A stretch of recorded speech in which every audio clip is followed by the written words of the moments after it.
ஆண்டவர் என்னோட வாழ்க்கையில சில விஷயங்கள ஜெபத்துல கற்றுக் குடுத்தாரு. நான் வந்து பெரிய ஆளு, இத்தன மணி நேரம் டெய்லி நான் முழங்கால்ல நிக்கிறேன் அப்டின்லாம் சொல்ல எனக்கு தகுதியும் இல்ல. அ என்னோட சின்ன சின்ன எக்ஸ்பீரியன்ஸ நான் ஷேர் பண்றேன். நிச்சயமா அது யாருக்காவது ஒருத்தருக்காவது பிரயோஜனமா இருக்கும் அப்டின்னு சொல்லி நான் நெனைக்கிறேன். அ ஜெபம் முக்கியமா? அப்டின்னு நம்ம கேட்டோம் அப்டின்னா, நமக்கு முக்கியம்னு தான் சொல்லுவோம். ஏன் அப்டின்னா, நம்ம ஒவ்வொருத்தருக்கும் அப்படிதான் சொல்லிக் குடுத்து வளர்த்துருக்காங்க. சின்ன வயசுல இருந்தே ஜெபிக்கணும், ஜெபிக்கணும். டெய்லி ஜெபிச்சியா, காலையில எந்திரிச்ச உடனே பிரேயர் பண்ணணும். நைட்டு படுக்கும்போது பிரேயர் பண்ணணும். வெளிய எங்கேயாவது போனா ஒரு பிரேயர் பண்ணணும். எக்ஸாம் வந்தா பிரேயர். இது எல்லாமே நமக்கு சொல்லிக் குடுத்து வளர்த்துருக்காங்க. ஒருவேள நீங்க கிறிஸ்தவ குடும்பத்துல பிறந்திருந்தீங்கன்னா, இல்ல நீங்க ஆண்டவரை ஏற்றுக்கொண்டிருந்தீங்க, சர்ச்சுக்கு போனாலுமே ஜெபம், ஜெபம், ஜெபம், ஜெபம் நெறைய வார்த்தைகள நம்ம கேட்டிருப்போம். அதனால அது ரொம்ப முக்கியம் அப்படின்னு சொல்லி நம்ம நெனைக்கிறோம். அப்படி ஜெபம் முக்கியம் அப்படின்னு நெனச்சு தான் என்னோட சைல்ட்ஹுட் டேஸ்லாம் இருந்துச்சு. ஜெபம்ன்றது ரொம்ப முக்கியம் அப்படின்னு சொல்லிட்டு. நானும் அதுக்காக நெறைய வைராக்கியமான விஷயங்கள் எல்லாம் பண்ணியிருக்கேன். அப்படி இருக்கிறது நல்ல விஷயம் தான். டெய்லி இவ்வளோ நேரம் பிரேயர் பண்ணுவேன். முழங்கால்ல நின்னே பிரேயர் பண்ணுவேன். இந்த மாரி நெறைய ஒவ்வொருத்தரும் ஒவ்வொரு தீர்மானம் வச்சிருக்கீங்க. கண்டிப்பா அத பண்ணுங்க. நீங்க கன்சிஸ்டன்ட்டா தொடர்ச்சியா ஒரு விஷயங்கள பண்ணும்போது, அது ஆண்டவர் வந்து கண்டிப்பா கனப்படுத்துவார். இந்த டைம்ல இருந்து இந்த டைம் வர பிரேயர் பண்ணுவேன். ஆ டெய்லி வந்து நான் காலையில ஒரு வாட்டி, ஈவினிங் ஒரு வாட்டி, மத்தியானம் ஒரு வாட்டி பிரேயர் பண்ணுவேன். அப்படியெல்லாம் நீங்க வச்சிருந்தீங்கன்னா, ரொம்ப சந்தோஷம். அது ஒரு அழகான ஒரு ஒழுக்கம். அத நம்ம கண்டிப்பா ஃபாலோ பண்ணணும். எனக்கு ஒரு முஸ்லீம் ஃப்ரெண்ட் ஒருத்தங்க இருக்காங்க. அவங்க கூட வெளியில போம்போது எல்லா பிளான்லயுமே அவங்க பார்த்தீங்கன்னா, கீழ எல்லாரும் வந்து கார்ல ஏறுறதுக்காக நிப்போம். அவங்க வந்து பிரேயர் டைம் ஆயிடுச்சு போயிட்டு வந்துர்றேன் அப்டிம்பாங்க. எங்கேயாவது பிள்ளைங்கலாம் விளையாட விட்டுட்டு, எங்கேயாவது இருப்போம் மால்ல அது மாரி இடத்துல பிரேயர் ஹால் எங்கேன்னு பார்த்து வச்சிருப்பாங்க. கரெக்ட்டா அந்த டைம் போயிருவாங்க. அத பார்க்கவே அவ்ளோ சந்தோஷமா இருக்கும். எவ்ளோ கனப்படுத்துறாங்க அப்டின்னு சொல்லிட்டு. ஸோ அந்த மாரி உங்களுக்கு ஒரு ஹேபிட் இருந்துச்சுன்னா, நீங்க அத கண்டிப்பா ஃபாலோ பண்ணணும். அது இல்லாம நம்ம எப்டி எப்டி ஜெபம் பண்ணலாம்? அப்படின்னு சொல்லி ஒரு சில டிப்ஸ, ஒரு சில சாட்சிகள நான் உங்களோட பகிர்ந்து கொள்ளணும்னு நெனைக்கிறேன். நான் ஏற்கனவே சொன்ன மாரி ஜெபம்ன்றது ரொம்ப முக்கியம் அப்படின்னு எனக்கு கற்பிக்கப்பட்டு நான் என் வாழ்க்கையில கடந்து வந்தேன். ஆ அதுக்கப்புறம் வந்து ஜெபம் முக்கியம் தான். ஆனா அது அது எப்படி பண்ணணும்னு தெரியாது. எல்லாரும் வந்து ஆண்டவர் வந்து 1 மணி நேரமாவது என்னோட கூட ஜெபிக்கிறியா? அப்படின்னு கேட்டாரு அப்படின்னு சொல்லிட்டு மினிமம் அதுதான் லிமிட் அப்படின்னு சொல்றப்போ, நான் ரொம்ப போராடினேன். அந்த மினிமம் லிமிட்ட வந்து எப்படியாவது அச்சீவ் பண்ணணும் அப்படின்னு சொல்லிட்டு என்னோட ஆரம்ப காலத்துல வந்து நெறைய போராடியிருக்கேன். ஆ 3 மணிக்கு எந்திச்சு பிரேயர் பண்றாங்க. 1 மணிக்கு, 12 மணிக்கெல்லாம் பிரேயர் பண்றாங்க. அதெல்லாம் வந்து எனக்கு பார்க்க ரொம்ப ஆச்சரியமா இருக்கும். நான் நெறைய ட்ரை பண்ணியிருக்கேன். அ நெறைய நாள் எந்திரிச்சு பிரேயர் பண்ணவும் ட்ரை பண்ணியிருக்கேன். எந்திரிக்கிறது தான் தெரியும். ஆ பிரேயர் பண்ண உட்கார்றது தான் தெரியும். அதுக்கப்புறம் என்ன நடந்துச்சுன்னு எனக்கு தெரியாது. ஏன்னா நான் தூங்கிட்டு இருப்பேன். ஸோ ரொம்ப ஒரு போராட்டமா இருந்து என்னைய நானே வந்து கில்ட்டியா நான் ஃபீல் பண்ண ஆரம்பிச்சுட்டேன். அதாவது நம்ம ஆண்டவருக்கு ரொம்ப தூரமா இருக்கோம். அதனால தான் நம்மளால ஜெபிக்க முடியல அப்படின்னு சொல்லிட்டு ஒரு ஆ ஓகே ஆண்டவர் வந்து நம்ம மேல பிரியமா இருக்க மாட்டாரு. ஜெபத்தின் மூலமா கனெக்ட் ஆகுறவங்க கூட தானே அவர் பிரியமா இருப்பாரு அப்படின்னு சொல்லி ஒரு ஸ்டேஜ்ல நான் இருந்தேன். ஆனாலும் ஜெபிச்சுட்டு தான் இருந்தேன். அந்த கனெக்ஷன் எனக்கு இல்ல. அதுக்கப்புறம் ஒரு சில விஷயங்கள் என் வாழ்க்கையில நடந்துச்சு. ஆண்டவர் கூட இருக்க கனெக்ஷன புதுப்பிச்சுக்கிட்டாரு. அப்போ ஆண்டவர் எனக்கு கற்றுக் குடுத்த ஒரு விஷயம் என்ன அப்டின்னா, 1 மணி நேரம் ஜெபிக்கிறியா? டெய்லி ஜெபிக்கணும். இந்த டைம்க்கு ஜெபிக்கணும்ன்றதெல்லாம் வரும். கண்டிப்பா அத நம்ம பண்ணணும். அது ஒரு ஸ்டேஜ்ல நமக்கு வரும். இப்போ எல்கேஜி பிள்ளைய வந்து கவர்ன்மென்ட் எக்ஸாம் எழுது ஃபர்ஸ்ட் டே அப்டின்னு சொன்னா, அது என்ன எழுதும்ல? அதே மாரி தான். ஒவ்வொரு படிப்படியா ஜெபம்ன்றது ஒரு ப்ராசஸ். நீங்க யாராவது ஒருத்தர் ஆ எ ஏதோ ஒரு பாஸ்டரோட மெசேஜ் நம்ம கேட்போம். அவர் காலையில 4 மணிலேருந்து 6 மணி வரை முழங்கால்ல நின்னு ஜெபிச்சுட்டு தான் போவாருன்னோனே, நம்ம ட்ரை பண்ணுவோம். நல்ல விஷயம். இதெல்லாம் கத்துக்கணும். நல்ல விஷயம். ஆனா ஒரு 2 நாள் ஃபாலோ பண்ணுவோம். 3வது நாள் நம்மளால முடியாதுன்றப்போ, அவ்வளோதான். ஆண்டவர் நம்ம கூட இல்ல அப்படின்னு நீங்க நெனச்சீங்க அப்படின்னா, இல்ல. அவரு உங்க கூட தான் இருக்காரு. கொஞ்சம் கொஞ்சமா ஹெல்ப் பண்ணுவாரு. கொஞ்சம் கொஞ்சமா வரும். அதுக்கு பொறுமை தேவ. இன்னொன்னு கன்சிஸ்டன்சி தேவ. தொடர்ச்சியா ஜெபிக்க வேண்டியது தேவ. சரி நான் ஒரு சின்ன சாட்சிய நான் சொல்றேன். போன வாரம் நான் ஒரு விஷயத்த பத்தி நான் பேசினேன். யாருக்கெல்லாம் ஞாபகம் இருக்குன்னு தெரியல. செகண்ட் சான்ஸ் ஆண்டவர் வந்து 2வது வாய்ப்பு குடுப்பாரு அப்படின்னு சொல்லி ஒரு விஷயத்த நான் வந்து அ பேசினேன். அத நான் பேசிட்டு இருக்கிறப்ப என் மனசுல ஒருத்தங்க வந்தாங்க. நான் இங்க ஒரு அபார்ட்மெண்ட்ல இருக்கேன். இங்க நெறைய பேரு இருக்காங்க. 600 வீடு இருக்கு கிட்டத்தட்ட. அதுல ஒரு ஒரு சிஸ்டர் வந்து என் மைண்ட்ல வந்தாங்க. அவங்கள பத்தி நான் நெறைய பேக்ரவுண்ட்லாம் நான் சொல்ல விரும்பல. ஸோ அவங்களுக்கு வந்து மேரேஜ் ஆயி ஏற்கனவே ஒரு வாட்டி மேரேஜ் ஆயிருந்துச்சு. நல்ல நல்ல டைப் தான். தப்புன்னு சொல்றதுக்கு சொல்லல நானு. ஆ அவங்களுக்கு ஒரு வாட்டி மேரேஜ் ஆயி பிரச்சனையாயி வந்துட்டாங்க. அதுக்கப்புறம் 2வது ஒரு வாட்டி மேரேஜ் ஆயி போனாங்க. ஏன்னே தெரியல அவங்களோட ஒரு சில விஷயங்கள்னால அவங்க மேல எனக்கு என்னைய அறியாமலே ஒரு சில வெறுப்பு கிரியேட் ஆயிருந்துருச்சு. 2வது மேரேஜ் ஆயி போனாங்க. அங்கேயும் பிரச்சனை அப்படின்னு சொன்ன உடனே, எனக்கு வந்து என்ன ஆயிடுச்சுன்னா, ஆ எனக்கு மைண்ட்ல ஃபர்ஸ்ட்டு தோணுன விஷயம், இது நான் வந்து போன வாரம் மெசேஜ் குடுக்குறதுக்கு முன்னாடி. தோணுன விஷயம், என்னது இது இவங்க ஒழுங்கா இருக்க மாட்டாங்களா எங்க போனாலும்? அவங்க மேரேஜ் ஆயி போயிட்டாங்கன்னு நெனச்சா, மறுபடியும் இங்கலாம் வராங்க அப்படின்னு நான் நெனச்சேன். ஆ நெனச்சுட்டு விட்டுட்டேன். இப்போ ஒரு தடவ ஒரு பிரச்சனைன்னா ஓகே. 2வது தடவையும் பிரச்சனைன்னா, அது அவங்க மேலயா தானே இருக்கும் அப்படின்னு நான் நெனச்சேன். உண்மைய சொல்லப்போனா நான் நெனச்சேன். ஆனா துணிகரமா வார்த்தைய வெளிய விடல. ஆ வர வர வந்துருச்சு. இல்ல நம்ம அப்படி பேசக்கூடாது. என்ன மேட்டர்ன்னு தெரியல நமக்கு அப்படின்னு சொல்லி நான் விட்டுட்டேன். அப்புறம் நான் வந்து போன வாரம் மெசேஜ் குடுக்குறப்ப, செகண்ட் சான்ஸ்ன்னு பேசும்போது நான் சொன்ன விஷயம் என்னன்னா, நம்ம முன்னாடி ஏதாவது தப்பு பண்ணிட்டு ஆண்டவர்கிட்ட போயிருந்தோம்னா, ஆண்டவர் மன்னிச்சு செகண்ட் சான்ஸ் குடுப்பாரு. மறுபடியும் தப்பு பண்ணிட்டு வந்தோம் அப்படின்னா, மனுஷங்க வந்து அத அடுத்த மிஸ்டேக்கா பாப்பாங்க. அதாவது 3 சான்ஸ் அ அ லாஜிக்கலி பார்த்தா அப்படிதான். ஆனா ஆண்டவர் அப்படி இல்ல. ஏன்னா ஏற்கனவே பண்ண பாவத்த 0 ஆக்கிட்டாரு.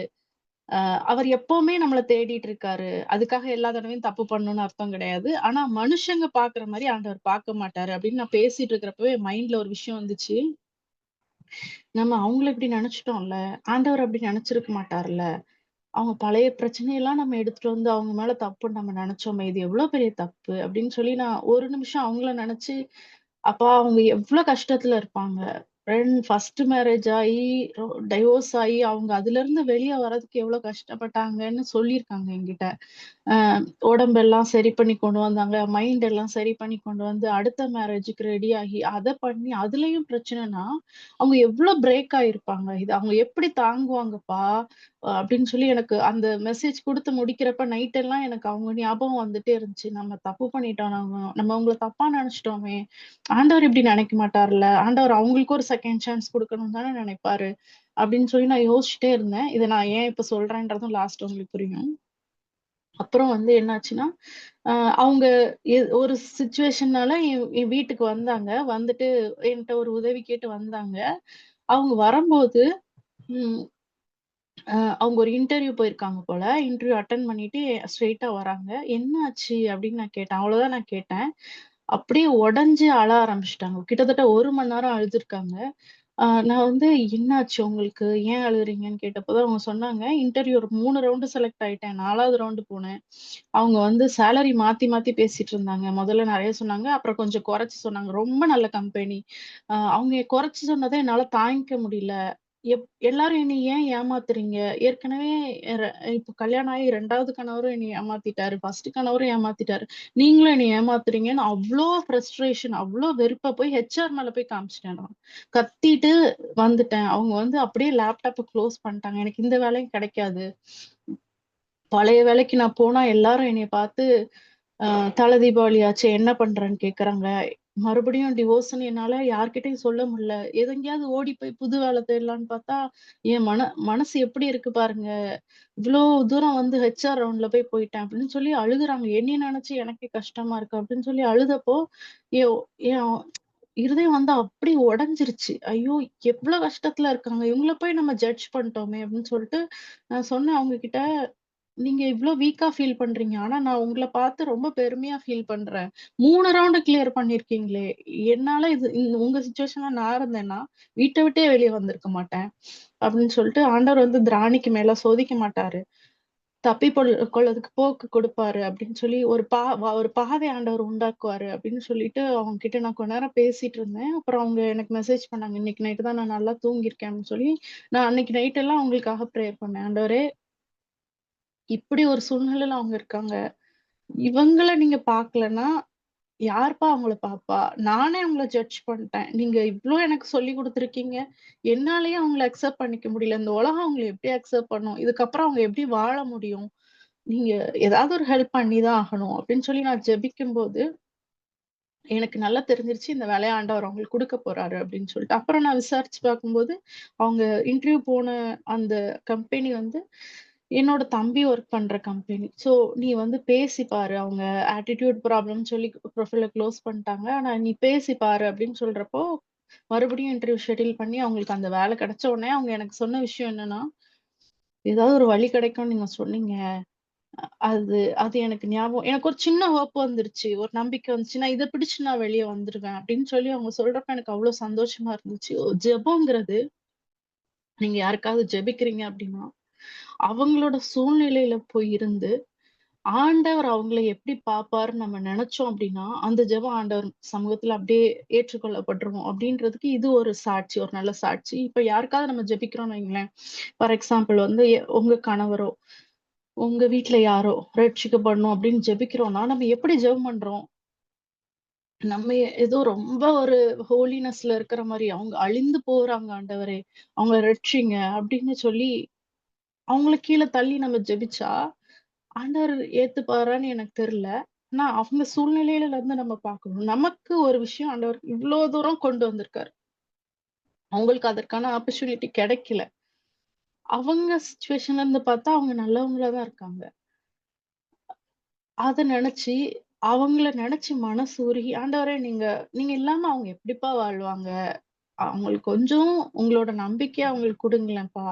அப்படின்ற மாரி நம்ம கேட்டோம் அப்படின்னா, நிச்சயமா ஆண்டவர் செய்வார். யாரையோ குற்றப்படுத்தியோ, யார் மேல பழி சுமத்தியும் நம்ம ஜெபம் இருக்கக்கூடாது.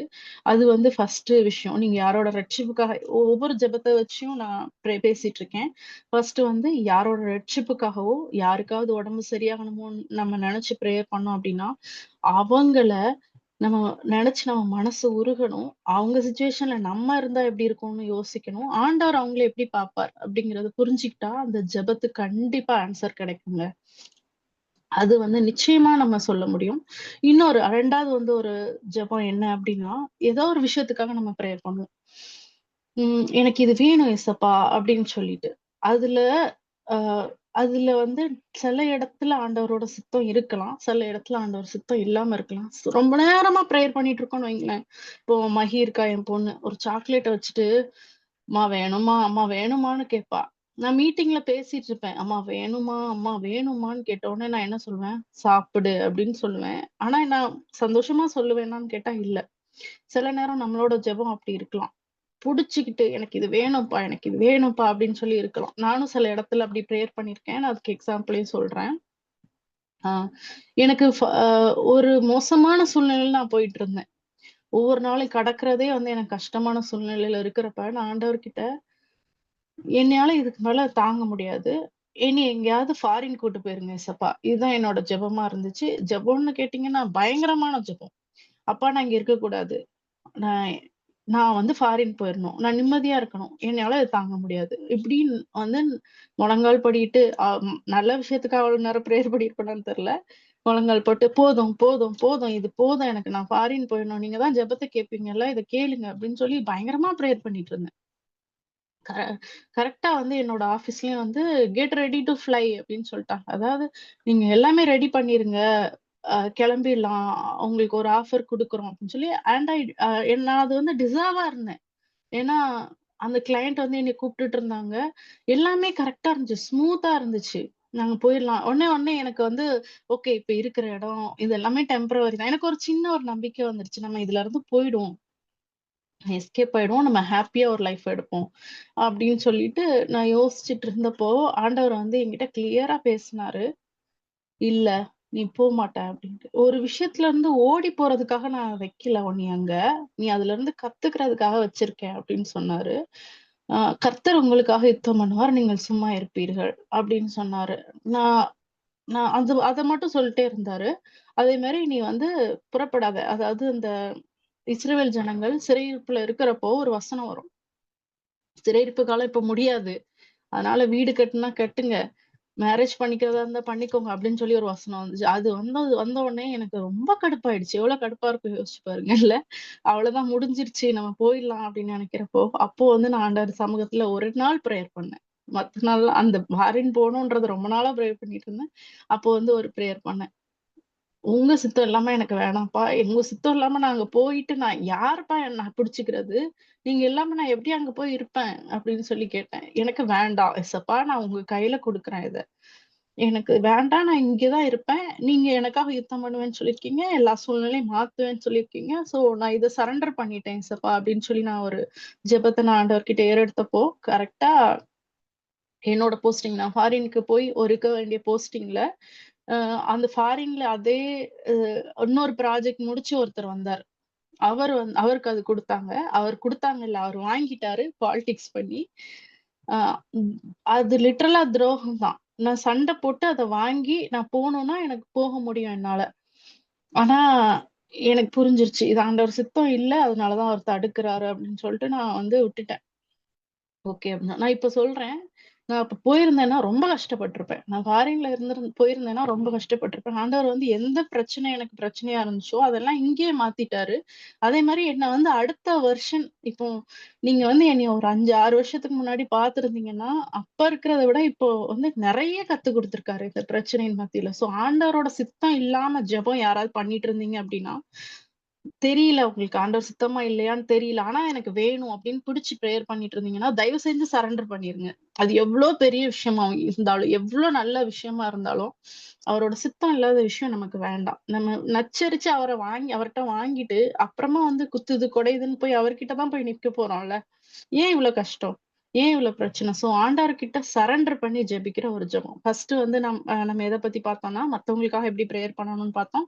2வது நமக்கு தேவையான விஷயங்கள், நம்மளோட எக்ஸாம்பிள் சொல்லப் போறோம் அப்டின்னா, மேரேஜுக்காக. சில நேரம் நம்ம இவங்க தான் எனக்கு வேணும் ஏசப்பா. இந்த பார்ட்னர் எனக்கு வேணும் அப்டின்னு சொல்லி சில நேரம் ஆண்டவர்கிட்ட அடம்பிடிச்சு பிரேயர் பண்ணுவோம்ல. ஆ ஒருவேள அந்த பார்ட்னர் உங்ககிட்ட ஆண்டவர் குடுத்துட்டாரு. ஆனா, உங்கள விட்டு ஆண்டவர் போயிட்டாருன்னு வைங்களேன். ஆண்டவர் உங்களுக்காக வச்சிருக்க நோக்கத்த நிறைவேற்றாம விட்டாருன்னா, அது எவ்வளவு மோசமான இருக்கும்ல. அத யோசிச்சு பார்த்தீங்களா நீங்க? ஆண்டவர் குடுத்துருவாரு. அதுக்கப்புறம் இருக்கிற பிரச்சனைய நீங்க ஃபேஸ் பண்ணணும் அப்படின்னு விட்டாருன்னா, அப்போ முந்தின நிலைமையே நல்லதா இருந்துச்சே அப்படிங்கிற மாரி வந்து போய் நம்ம நிப்போம் ஆண்டவர்கிட்ட. அப்ப ரிவர்ஸும் பண்ண முடியாதுல்ல.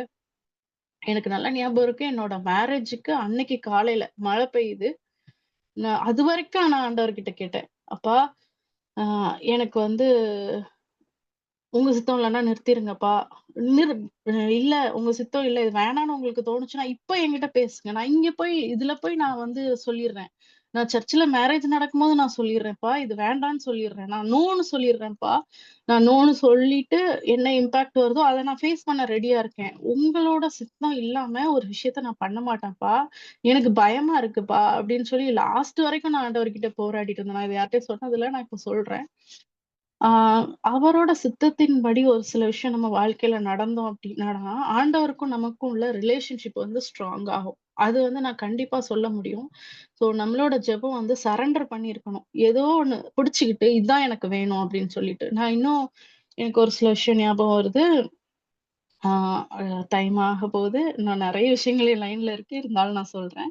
ஸோ ஆ நகைய கழட்டணும் அப்படின்னு சொல்லி ஒரு பாஸ்டர் வந்து சொன்னாரு. அப்போ வந்து அ எனக்கு எனக்கு அந்த மீட்டிங்ல இருக்கிறப்ப, அது மேண்டேட்டரி அப்படின்னு சொல்லி ஒருத்தங்க மெசேஜ் குடுத்தப்போ, எனக்கு நகைய கழட்டுறதுக்கு விருப்பம் இல்ல. அப்போ நான் வந்து ஆண்டவர்கிட்ட, "அப்ப நகைய கழட்டுனேன்னா என்னைய விட்டுருவீங்களா? இவ்வளோதானா உங்களுக்கு?" அப்படின்ற மாரி ஒரு ஒரு மோசமான ஒரு மைண்ட் செட்ல நான் இருந்திருக்கேன். ஸோ அந்த மாரி ஒரு ஜெபத்த நான் ஆண்டவர்கிட்ட பண்ணிட்டு, ஆண்டவர்கிட்ட ஜெபிக்க கூடாதுன்னு ஓடிட்டேன். ஆண்டவர்ட்ட போய் ஜெபிச்சா நகைய கழட்ட சொல்லிருவாரோ! அப்படின்னு சொல்லி ஒரு பயத்துல. அதுக்கப்புறம் நான் நெறைய வாட்டி ஆண்டவர்கிட்ட அர்ப்பணிச்சுட்டேன்.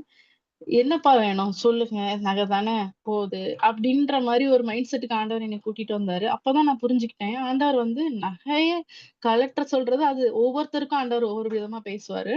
அது அவருக்கு அவரு என்கிட்ட சொல்லல.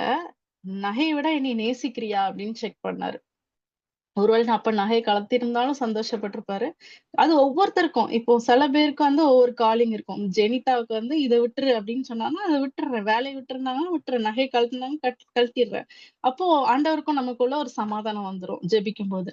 அ அது வந்து இல்ல ஆனா நம்ம ட்ரை பண்ணோம் அப்படின்னா, அது நம்ம ஜெபத்த தடை பண்ணும். இத நான் எதுக்கு சொல்றேன்னா, எல்லாத்தையுமே சரண்டர் பண்ண ரெடியா இருக்கணும். "அப்பா இதானப்பா நான் பண்ணிர்றேன்ப்பா." ஓகேப்பா. உங்கள விடவாப்பா இது ஒரு மேட்டர் அப்படின்னு சொல்ற மாரி நம்ம ஜெபம் இருக்கணும். ஆனா நம்மளோட ஜெபம் சில நேரத்துல எப்படி இருக்குன்னா, பழக்க தோஷத்துல பண்ற மாரி இருக்கு. ஸ்தோத்திரம்ப்பா, 10 நிமிஷம் ஸ்தோத்திரம், 10 நிமிஷம் பாட்டு, 10 நிமிஷம் வொர்ஷிப்பு, 10 நிமிஷம் மத்தவங்களுக்காக ஜெபம். அது எல்லாமே கரெக்ட்டு தான். சில நேரம் ஆண்டவர் வந்து, "1/2 ஹவர் என் கூட நீ பேசுறியா?" அப்படின்னு நெனைப்பாரு. "உட்காரு, அப்படியே உட்காரு" அப்படின்னு சொல்லுவாரு. அது அண்டர்ஸ்டாண்ட் பண்ணிக்கணும். எனக்கும் ஆண்டவருக்கும் ஒரு உடன்படிக்கை இருக்கும். என்ன அப்படின்னா, அ ந நான் வந்து நீல் டவுன் போட்டுட்டு என்னெல்லாமோ யோசிச்சுட்டு இருப்பேன். நம்ம மனசு அப்படித்தானே. என்னென்னமோ பண்ணிட்டு இருப்பேன். அப்புறம் வந்து அப்பா அப்படின்னு கூப்பிடுவேன். கண்ண மூடி அப்பான்னு கூப்பிட்டுருவேன். நான் வந்து ஆண்டவர் கூட ஒரு டீல் வச்சிருக்கேன். நான் அப்பான்னு கூப்பிட்டா நீங்க எங்க இருந்தாலும் வந்துரணும் அப்படின்னு சொல்லிட்டு. அப்படி நான் கூப்பிட்டுட்டு அமைதியா உட்கார்ந்துட்டேன்னா, அதுக்கப்புறம் என்னோட சிந்தனை வந்து டீவியேட் ஆகாது. அது எதுவும் மாறாது. ஸோ அதுக்கப்புறம் நான் ஆண்டவர்கிட்ட என்னப்பா பண்றது? இந்த Zoom மீட்டிங்ல இருக்கவங்களுக்கு என்னப்பா பேசுறது? அப்படின்னு நான் கேட்பேன். சில நேரத்துல 5 நிமிஷத்துல ஆண்டவர் சொல்லிருவாரு. சில நேரம் வந்து ஒண்ணுமே சொல்ல மாட்டார். அப்போ வந்து அந்த நாள் ஃபுல்லா என் மனசுல ஓடிட்டு இருக்கும் அந்த விஷயம். ஸோ இந்த மாதிரியான ஒரு ஜெபமா இருக்கும். நான் இன்னும் அந்த 1 மணி நேரம் வர ஸ்டேஜுக்கு, அ ரெகுலரான ஸ்டேஜுக்கு நான் வந்துட்டுருக்கேன். ஓரளவு கொஞ்சம் கொஞ்சம் மேட்ச் பண்ணி வந்துட்டுருக்கேன். ஸோ ஒருவேள உங்களால வர முடியலன்னா, தயவு செஞ்சு அத ட்ரை பண்ணுங்க. அந்த ஒரு நிலைக்கு நம்ம போகணும். ஆ ஸோ இதெல்லாம் வந்து ஜெபத்தோட ஒரு படிநிலை. நம்ம அவர பிடிச்சுக்குவோம். அவர பிடிக்காம நமக்கு வேற எதுவுமே இல்ல. இன்னும் நெறைய விஷயங்கள் ஒரு சின்ன சாட்சி மட்டும் நான் சொல்லி முடிச்சுர்றேன். ஆ நாங்க ஒரு நாள் வந்து ஊர்ல போயிட்டுருந்தப்போ பார்த்தா, நெறைய மாடுகள கூட்டிட்டு போயிட்டுருந்தாங்க. இப்ப நான் கேட்டப்ப சொன்னாங்க, "கேரளால அடிமாட்டுக்கு விக்கிறாங்க. நாட்டு மாட வந்து பால் தர மாட்டேங்குது சரியா. ஸோ அத வந்து பீஃப்க்காக கொண்டு போயிட்டுருக்காங்க." அப்படின்னு சொன்னா நெறைய மாடு. ஆ அத பார்க்கவே ஒரு பாவமா இருந்துச்சு. எல்லாம் நம்ம எல்லாமே சாப்பிட்டுட்டு தான் இருக்கோம். இருந்தாலுமே அத பார்த்தோனே எனக்கு ஒரு கஷ்டமாயிடுச்சு. இந்த மாடெல்லாம் முன்னாடி எவ்ளோ நல்லா இருந்திருக்கும். ஆ ஒரு 2, 3 தலைமுறைகளுக்கு முன்னாடி வீட்டுக்கு முன்னாடி நிறுத்தியிருப்பாங்க. ஏர் போட்டு உழுவாங்க. இந்த மாட்டோட ஃபியூச்சர் இப்படி ஆயிடுச்சே! அப்படின்னு சொல்லி யோசிச்சு நானும் ராஜியும் தான் என்னோட ஃப்ரெண்டு. 2 பேரும் பேசிட்டு ஒரு நாள் நைட்டு பிரேயர்ல அத வச்சு பிரேயர் பண்ணோம். "அப்பா அந்த மாட எப்படியாவது காப்பாத்துங்கப்பா" அப்படின்னு சொல்லி ஆ பண்ணி முடிச்சுட்டு எங்களுக்கே சிரிப்பு வந்துச்சு. "என்ன இப்படி பிரேயர் பண்றோம்?" அப்படின்னு சொல்லிட்டு நான் நெஜமா சொல்றேன். அந்த ஜல்லிக்கட்டுன்னு ஒரு போராட்டம் வந்துச்சு. அடுத்த ஒரு 2, 3 நாள்ல அதுக்காக அவ்ளோ பேர் நின்னாங்க அந்த மாட்டுக்காக. என்னெல்லாமோ செஞ்சு அது இப்போ நெறைய பேர் அந்த மாட்ட வளர்க்குறாங்க அப்படின்னு சொல்லி நம்ம கேள்விப்படுறோம். அதுக்கு ஒரு பெரிய போராட்டமா அது வந்துச்சு. அ ஸோ இதெல்லாம் நம்ம படுற ஒரு விஷயம். ஸோ நம்ம கண்ணு முன்னாடி ஒரு அநியாயம் நடக்குது. அத உங்களால தடுத்து நிறுத்த முடியல அப்படின்னா, நிஜமா மனதுருக்கத்தோட நம்ம ஜெபிச்சோம் அப்படின்னா, ஆண்டவர் அத கண்டிப்பா தடுத்து நிறுத்துவார். இதெல்லாம் ஜெபத்தோட ஒவ்வொரு டைப்ஸ நம்ம பார்த்திருக்கோம். ஒண்ணு வந்து மத்தவங்களுக்காக ஜெபிக்கும்போது, அவங்கள பற்றின பாரம் நமக்கு இருக்கணும். பாரம் நமக்கு இருக்கணும்ன்றது ரொம்ப ஒரு ஃபார்மலான டெர்ம் மாரி இருக்கு. நான் அவங்கள அவங்கள அவங்க எப்படி இருக்காங்கன்னு நம்ம புரிஞ்சுக்கணும். அவங்க மனச புரிஞ்சுட்டு அவங்க இடத்துல நம்மள வச்சு பார்த்து, ஆண்டவர் அவங்கள எப்படி பார்ப்பாருன்னு பார்த்து ஜெபிக்கணும். அது ஒண்ணு பார்த்துருக்கோம். ஏதோ ஒண்ண புடிச்சுட்டு நம்ம ஜெபிக்க கூடாது. ஆண்டவர் சித்தம் இல்லாத விஷயம் நம்ம வாழ்க்கையில வேண்டவே வேண்டாம் அப்படின்னு சொல்லி பார்த்தோம். ஜெபத்துக்கு தடையா, இது பண்ணு, அது பண்ணு, அ இப்படிதான் நீ நகை கழட்டுனா தான் ஆண்டவர் உன் ஜெபத்த கேட்பாரு. நீ வந்து இதெல்லாம் பண்ணா தான் ஆண்டவர் உன் ஜெபத்த கேட்பாரு. அப்படியெல்லாம் கிடையாது. ஆண்டவர் வந்து நம்ம முழங்கால் போட்டாலே வரதுக்கு ரெடியா இருக்காரு. நகைய கழட்டுறது அது அடுத்த டைப் ஆஃப் அர்ப்பணிப்பு. ஜெபத்துக்கு தடையா இருக்க எந்த விஷயத்தையும் நம்ம வந்து பண்ணவே கூடாது. அவருக்கு பிரியமா என்ன இருக்கோ, அத புடிச்சுட்டு நம்ம ஜெபத்துல கடந்து போயிட்டே இருக்கணும். 4வது வந்து ஏதாவது அநியாயம் நடந்து அத பார்த்து நமக்கு கஷ்டமா இருந்துச்சு அப்டின்னா, கண்டிப்பா அதுக்காக ஜெபிச்சோம்னா, ஆண்டவர் அத மாற்றுவாரு. கர்த்தர் தாமே நம்ம ஒவ்வொருத்தரையும் ஆசீர்வதிப்பாராக. ஆமென்.